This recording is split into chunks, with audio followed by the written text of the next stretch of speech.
Hey everyone, I'm Ross Chastain, and welcome back to episode 8 of Ag to Asphalt, presented by LEVRACK and powered by Ag America Media. Remember that all these episodes can be found on the Like a Farmer YouTube page or wherever you listen to your podcasts under Like a Farmer and Ag to Asphalt. Today we'll recap Kansas and the North Wilkesboro All-Star Race, where we had a shot. That was a lot of fun at the end of that race. We'll also look ahead to the World 600 weekend for the Cup car and the truck that I'll be in.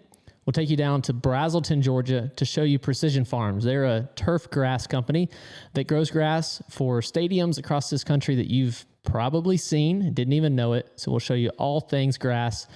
And we're going to do our first try at the Ask Ross Anything section of this show, where I'm going to pick a few questions that I like and answer and see what kind of questions y'all send. I haven't even seen them yet. So hopefully producer Ben took care of me on these. All right, let's jump into the Smashdown presented by LEVRACK. We're here in the studio at the farm. We got producer Ben behind the camera. Another week goes by that y'all don't get to see him. And Ben, I'll be honest with everybody, he's on the path to a little sickness, I think. His voice is getting a little raspy. You all right over there, Ben? We're doing okay. We're on the mend for sure. But on the mend, I think this is the start, buddy. This is the start. I'm getting ready to sit down on the mend and lie down. Oh, okay. So if I sneeze or sniffle this weekend at the World 600, y'all are going to know why. So blame Ben. But looking back, we had Kansas a couple of weeks ago. Pretty mediocre weekend for the one team. I thought we were pretty good in practice. We've really been struggling on Saturdays in practice and qualifying, and I felt like our speed was respectable. We ran with the 20 car in practice, and turns out the 20 wasn't very good in practice. So I felt stronger than him, and then we didn't make a ton of adjustments, and it showed. I think on Sunday we struggled more than we have been for the last couple months in that race, especially coming off the win last fall. We had high hopes, but we just didn't react enough to the practice and the balance we had. But live and learn, that was on all of us. We felt like we were a little better than usual, so we rolled on into the race, and it was not as good. So yeah, for us, pretty uneventful. Which 18th, I think it was. Is what it is. It's another one that, fortunately for us, we can just chalk it up, learn from it, try to come back better in the fall, and just react more. It was kind of a wake up call to make big changes. Even if we feel okay, let's go ahead and keep making it better, because this field of Cup cars is going to be really good come Sunday. And then we had the All-Star race at North Wilkesboro. So really nice to just drive up to the track. My mom came into town, so rode up with Mom on Sunday for the All-Star race. That was nice to have a chauffeur and just ride with her and talk. My whole family still lives in Florida. I'm up here in North Carolina a lot, so good when I get to see them. But we stepped through all 3 days of practice where we were really tight, and we made good changes going into the qualifying Friday night. And with the pit crew competition involved in that was really cool, and a lot of nerves for me because I've messed it up really for them. Last year I did a neutral drop. They dropped the left side, and I'd accidentally put it in neutral a year ago. So I didn't do that, but I did speed leaving the box by like 0.37 miles an hour in the section right after the pit box. So messed that up. My teammate Daniel and I both sped, so we both started at the back of our heats, but we drove right to the front. It was awesome. We were loose but fast, and was able to get up there and race with Brad, and had a shot, and didn't quite get the pass done, and learned my lesson that, like you saw with the 20 car at the end of Sunday night, if you get position, you got to just go ahead and take it and not be too nice. So once we got into the All-Star race, we kind of went backwards a little bit. I didn't get a great start. First couple laps, a couple guys got by me, and then got spun out. 2 car. It happens. I couldn't believe it, that the car would still roll as hard as him and I hit a couple of times. And I thought I was going to hit those pit road barrels. So that was close. I just locked it down. I just didn't want to take a chance. And then we just put tires on it, started at the back, and it felt okay. And I started passing some cars, and then we stayed out at the promoter's caution, which I cracked up at, because of course Michael's going to drop the flag. I had no idea who was up there, but I had heard somebody of a personality type was going to be the person to throw the caution.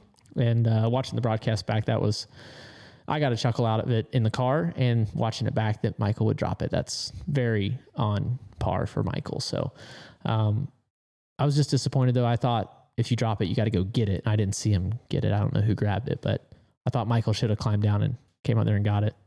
But that set us up to stay out at the end of the race and never look back from there. We got to choose from third, so we got the outside of the second row, and we got by Blaney, and then Bell got by me. And really, I thought they were going to drive off, and the next group of it's a bunch of Chevys right behind me were going to come up and pass me, and Bowman did, but I was able to get back to his right rear one time and get back by him, and then I was home free to go race for the All-Star win. That was cool. I was ripping the top up in the dust.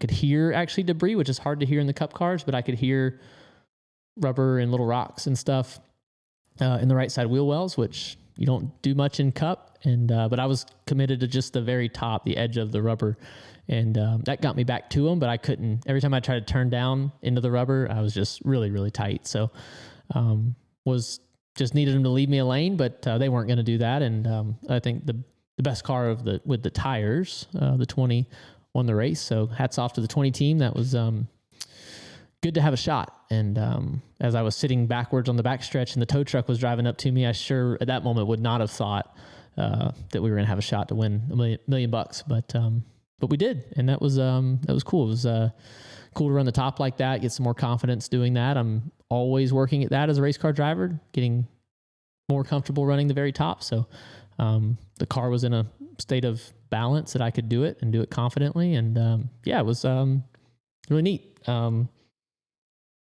I said, when I was spun out, I never would have thought that was going to happen. So good to close out the All-Star Weekend with that. All right, before I answer some of y'all's Ask Ross Anything questions and we look ahead to Charlotte, we're going to take you down to Braselton, Georgia, where Precision Farms is growing and installing some of the highest quality turf grass in the country at some of the most iconic sports venues that you watch on TV. Let's take you there now.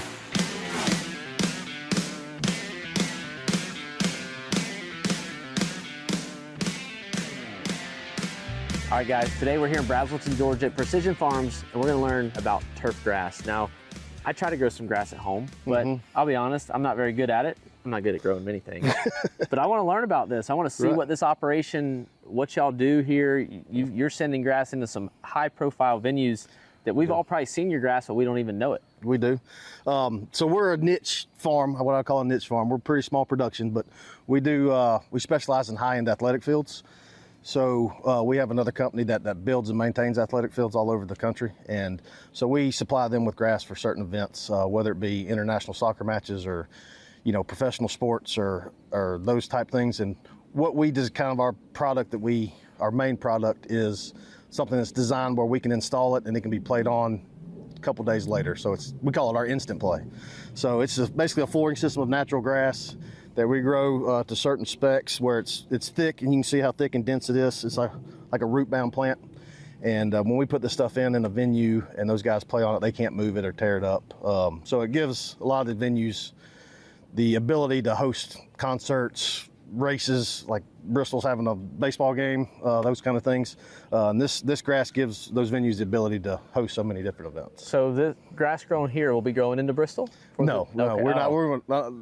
Unfortunately, I don't think we are. Okay. So we should be. But you should be. Well, we're going to have to work on that. I know it. We might know somebody. I know it. Have you always grown grass? I haven't. So I was a baseball player in college and then coached after my playing days were over, and in doing so, maintained our athletic fields at the college I was at. And the company, Precision Turf, had the contract for our heavy lifting, for our maintenance.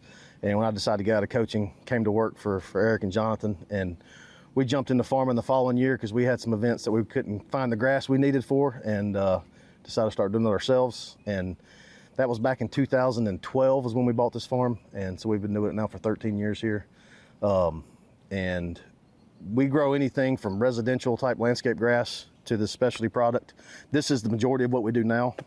We've kind of somewhat transitioned out of the residential stuff for the most part. But we started with an acre of this here, and now I've grown it to over 40 acres, at a time. We can turn some of those fields twice a year. And then we have another farm in South Texas we just started a year and a half ago, which is similar to this. Okay. So how many acres is a football field? Football field's usually around 2.5. Okay. So they vary. I mean, like a stadium, when we're doing international soccer, like AT&T Stadium, Mercedes-Benz Stadium, those are closer to 3. They're about 105,000 square feet. Right. But a smaller college stadium is usually 65, 75,000 square feet. So they vary quite a bit. Yeah. What's the grow time for this? Are you planting seed out here? We are not. So we sod.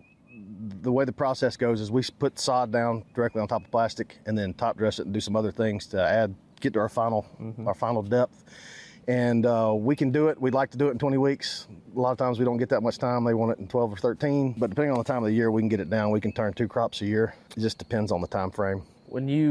When you're shipping it, is this how you ship it? Is it in a roll? We like do. This? We roll This everything. width? Everything we do is rolls. It's 42-inch rolls. This roll here is 50 feet long, so it's about 175 square feet of roll. And that roll's weighing, we got some rain last night, so that roll's probably weighing 2,300 pounds this morning. So when we ship, we generally only get 3,000 square feet on a truck. So most of the stadiums we do are 30, 35 truckloads. Wow. And we do most of those over 2 days. So it's 16, 17 trucks a night or a day is what we try to do. Just depending on the venue and how far it's shipping. I mean, we ship from here, we've shipped all the way out to Texas, and now we have a farm in Texas, so we ship anywhere. Okay. So. And then the precision turf side goes in and installs it? That's right. Okay. Yep. So you've got guys that are experienced in dealing with this, and That's right. They're gonna be able to handle it in the way that it needs to be handled to get it down on the field. Exactly, and they're one of the best in the country at doing what they do. This process from planting it here to growing it here to getting it shipped and installed and played on in a venue, our whole company does it in-house. So it's kind of a start to finish turnkey kind of deal, which makes us fairly unique. Yeah. And I mean, we've grown significantly. We're expanding, put in another 10 acres out there here in a couple weeks. It's caught on and doing well. How do you irrigate here? We have all in-ground pop-ups, just like you would on a regular ball field. Okay. We have a river that splits the farm, and we have a pond that we built a couple years ago, or 8 years ago now. So we fill the pond from the river, and then irrigation comes straight from the pond. So you said 3 or 4 waterings a day. Mm-hmm. How much water is that? It's so like where this field we're on here, each one of these zones has 10 heads, and those 10 heads are putting out 15 gallons a minute. So that's 150 gallons a minute, and they're generally running for 12 to 15 minutes a cycle, 3 or 4 times a day. Yep. So I'm not a math major, but pretty good bit. Yep. You water your grass at home 4 times a day? I do not. I do not water my grass at home at all. Mother Nature waters my grass at home. Yep. I don't tell my neighbors what I do for a living because my yard does not look like this.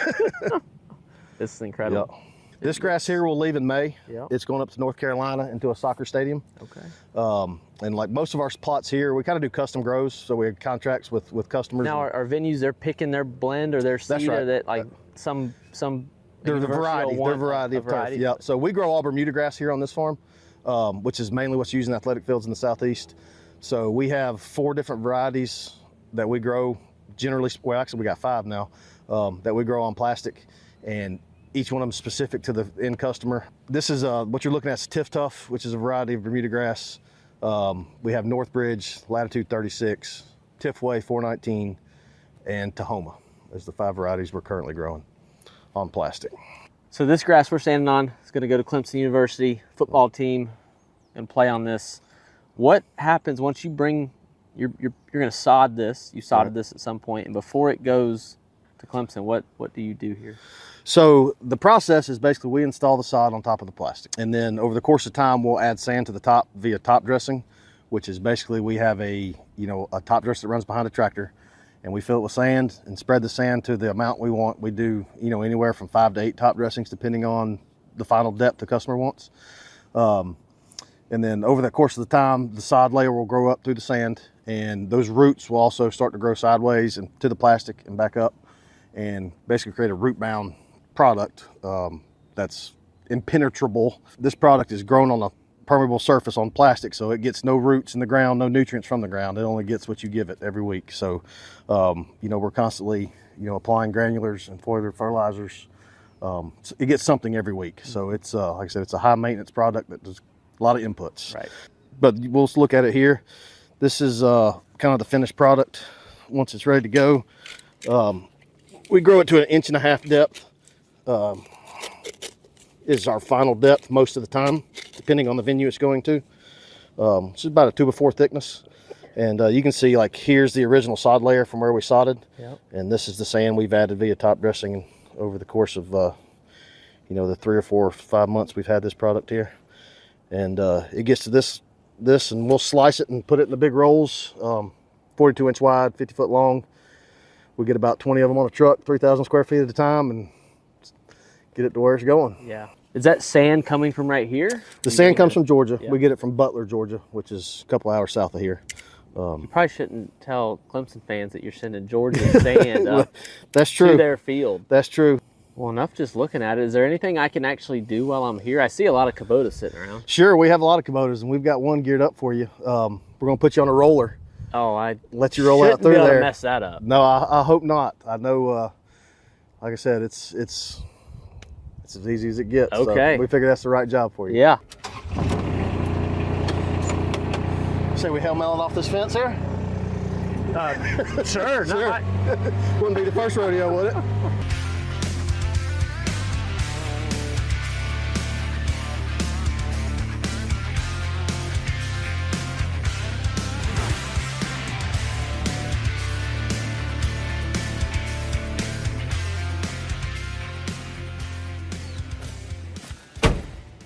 having a face for radio. All right, well, we made you get your knee dirty, and you got them old Georgia boots on, and Georgia Boots said they wanted to thank you for your hard work and everything you do out here, and Great. put you in a fresh pair. Appreciate that. That's nice. I'm due for a pair, so thank you very much. Clearly, you're about the only one around here doing any work, it looks like. That's right. There's a lot of clean shoes around here. Yeah, well. So I appreciate it. Thank you.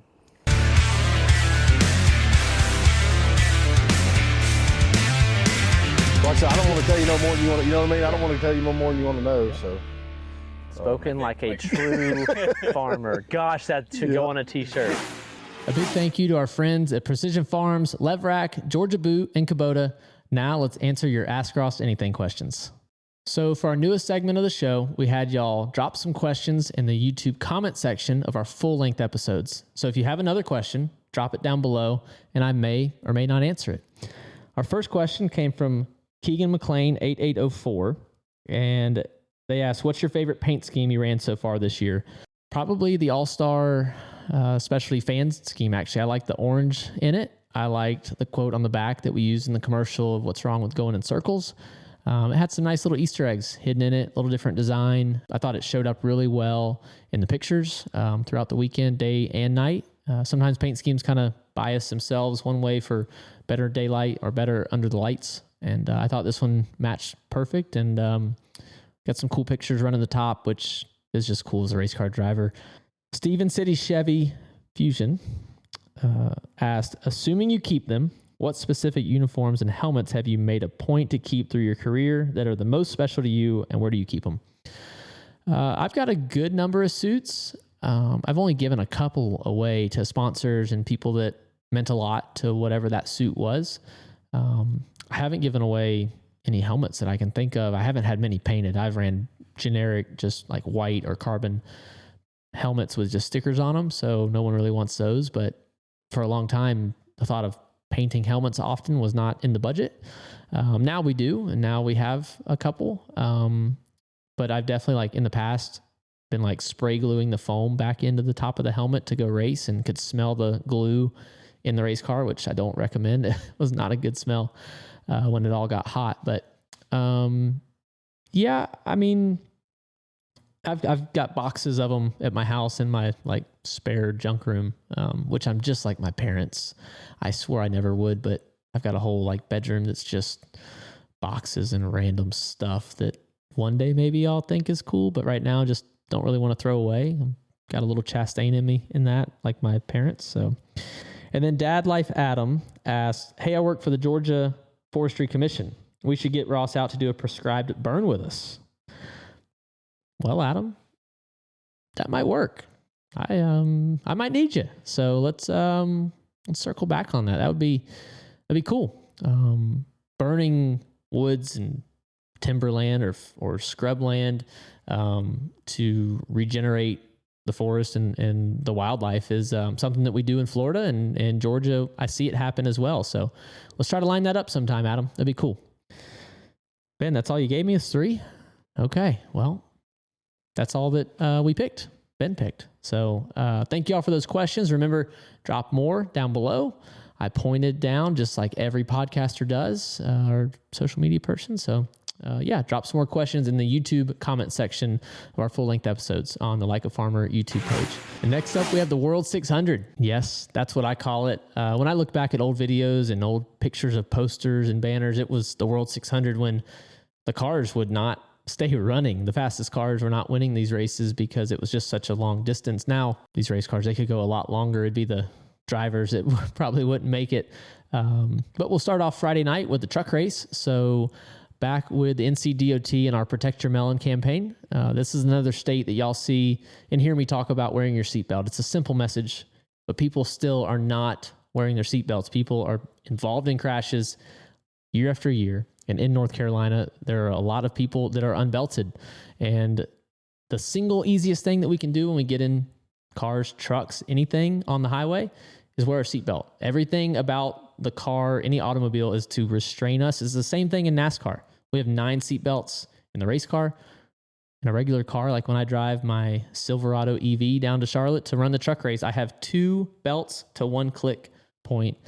The single best thing I can do, the single easiest decision I can make is in less than 2 seconds, buckle my seatbelt. So you'll see that truck. It's a very patriotic Nice Motorsports truck. Al Nice, Marine veteran. Wish you well, Al. I know you're on the mend from some tune-ups. So Al got some personal heart tune-ups to get him going again. And excited to get you back at the track, Al. And we'll try to carry the flag for you Friday night with Caden Honeycutt in the 45, Matt Mills in the 42. I'm excited to get back in that 44 truck that it's been ripping with every driver that's in it. We won this race 2 years ago, and Phil Gould's truck, it's 45 now, was the 42 with Hocevar.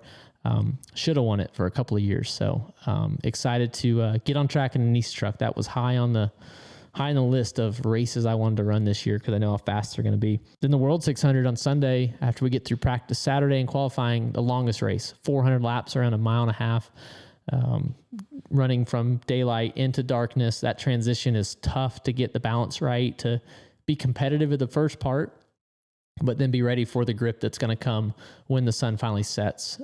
And as 1 and 2 takes shade earlier, 3 and 4 stays in the sunlight longer.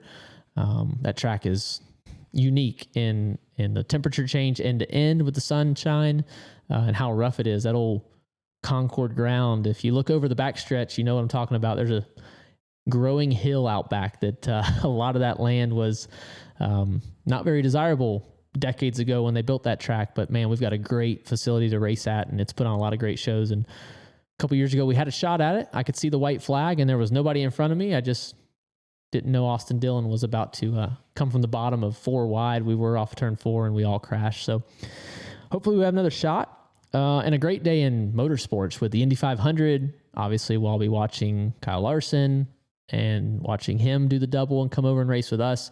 In F1, I may or may not wake up early enough to watch that. I'm kind of, if I wake up, I watch it. If I don't, I watch the highlights and then get ready for the Indy 500. But we start like promotions and activations. I start signing autographs midday. One of the longer races that we start stuff like the Daytona 500. This is a big one. We got a lot of local family from the race team, a lot of sponsors in the area. So a lot of stuff to do. Like Friday, I'll be stopping by the Plan B Sales Warehouse in Concord from 10 to 11 a.m. to sign some autographs ahead of the truck race. And if you're tuning into the Xfinity race on Saturday, I'll be jumping in the PRN booth during the race to broadcast that. That's always a fun time with those guys, Mark Garrow and the gang. And if you're coming to the race on Sunday, I'll be out at the trackside live stage from 12:30 to 12:45. My merch hauler from 1:35 to 2:05. And the Chevy stage from 2:50 to 3:05 with Johnny D. So Motivational Cowboy, we'll talk a little racing. And it's gonna be a good weekend. It's gonna be good weather. It's not gonna get wet on Sunday at all. Nope, not gonna happen. But we'll see. We're continuing to work on the one car. We want to be better. Y'all hear me talk about it, and we're pushing the guys. Justin's in town this week, and got a lot to look forward to at Trackhouse with all 3 cars. We had some bright spots with the 188 and 99 at North Wilkesboro, and learned some things to keep trying. And every race car driver will always say that, but y'all don't hear me talk about all that stuff too much. So seeing the evolution at Trackhouse has been fun, and all of us pushing each other. So excited to go rip it for 600 miles Sunday night. So, all right, everybody, that's going to do it for this week's episode of Ag to Asphalt, presented by LEVRACK and powered by Ag America Media. And don't forget, this weekend, the first week will be on Prime, 6 p.m. Eastern time for the World 600. Remember to subscribe to Like a Farmer on YouTube. New episodes will drop every other Thursday. Remember to leave a rating on Apple Podcasts and Spotify, and we'll see you in the next episode.